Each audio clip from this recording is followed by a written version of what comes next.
ദൈവകൽപ്പന. നോഹേ, ഭൂമി ദുഷ്ടതയാൽ നിറഞ്ഞിരിക്കുന്നു. ഞാനൊരു മഹാപ്രളയം വരുത്തും. നീ ഒരു പെട്ടകമുണ്ടാക്കുക. നിന്റെ കുടുംബത്തെയും എല്ലാ ജീവികളിൽ നിന്നും ഈ രണ്ടെണ്ണത്തെയും അതിൽ പ്രവേശിപ്പിക്കുക. ദൈവത്തിന്റെ വാക്ക് നോഹ വിശ്വസിച്ചു. അവൻ കൂറ്റൻ പെട്ടകം പണിയാൻ ആരംഭിച്ചു. അവന്റെ വിശ്വാസം മലകളേക്കാൾ വലുതായിരുന്നു. വർഷങ്ങൾ കടന്നുപോയി.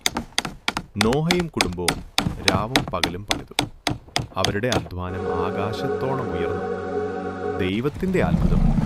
സിംഹങ്ങളും ആനകളും പക്ഷികളും ഇഴജന്തുക്കളും അവയെല്ലാം കൂട്ടം കൂട്ടമായി പെട്ടകത്തിലേക്ക് വന്നു. നോഹയും കുടുംബവും ഒടുവിൽ പെട്ടകത്തിൽ പ്രവേശിച്ചു. ദൈവം വാതിലടച്ചു. പെരുമഴ തുടങ്ങി. കാറ്റും ഇടിമുഴക്കവും ഭൂമിയെ കുലുക്കി. ജലമുയർന്നു കരയെ വിഴുങ്ങി. പെട്ടകം മാത്രം ജലത്തിന് മുകളിൽ പൊങ്ങിക്കിടന്നു. ലോകം വെള്ളത്തിനടിയിലായി. ദിവസങ്ങളും രാത്രികളും കടന്നു.